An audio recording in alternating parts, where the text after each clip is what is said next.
Depuis 2018, j'ai donné au moins 300 conférences sur le sujet de la perte de poids durable sans régime. J'explique preuve à l'appui que les régimes sont voués à l'échec parce que le surpoids est un symptôme, que les causes sont situées bien en amont et que ce n'est pas en jouant uniquement sur le contenu de l'assiette qu'on va pouvoir résoudre cela.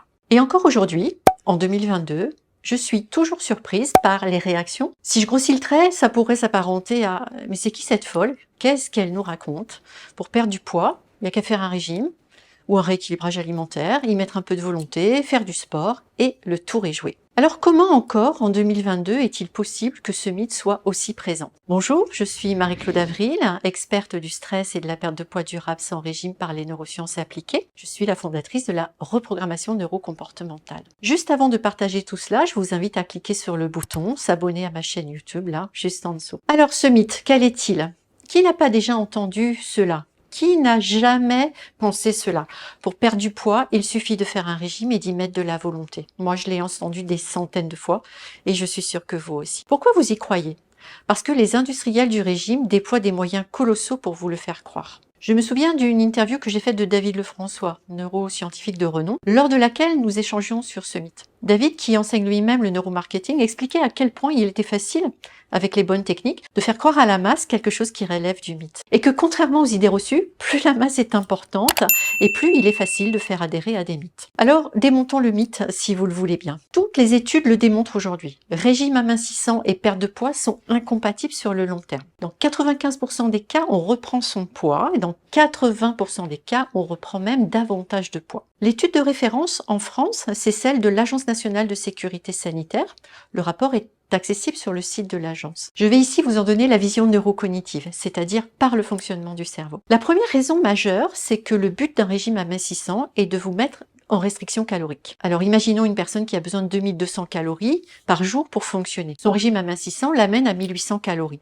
Ça va obligatoirement induire l'appauvrissement des apports qui vont faire défaut au cerveau. Comment ces apports font défaut au cerveau? Ça met le cerveau complètement en mode panique. Alors dans un premier temps, le cerveau va s'adapter, il va aller chercher ce qui lui manque dans les graisses stockées.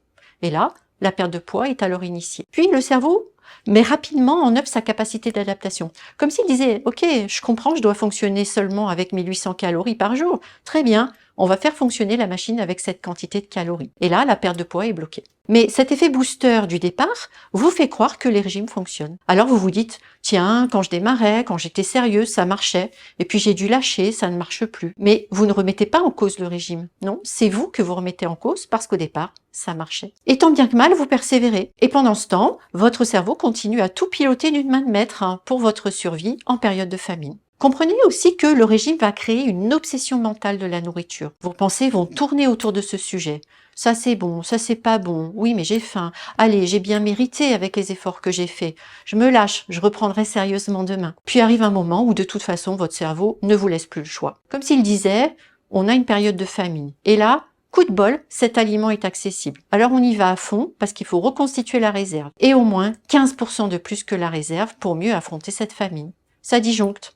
Vous n'avez plus la main. Vous vous retrouvez en mode compulsion. Et pour certains, à ne pas pouvoir s'arrêter. Comme si la tête disait « Non, non, ce truc, je le mangerai pas, mais la bouche et les mains, ils vont quand même. » Voilà, vous venez de comprendre comment ça se passe et comment se produit l'effet yo-yo. Alors revenons à la réalité. Toutes les études démontrent, et depuis plus de 60 ans maintenant, les régimes amincissants font prendre du poids. Faire régime pour perdre du poids, c'est une contre-stratégie. Faire un régime, c'est provoquer un mécanisme de survie piloté par le cerveau. C'est le job numéro 1 du cerveau de vous maintenir en vie. Dans 95% des cas, on reprend son poids. Donc, le taux de réussite est de 5%. Prendriez-vous un médicament efficace à 5%?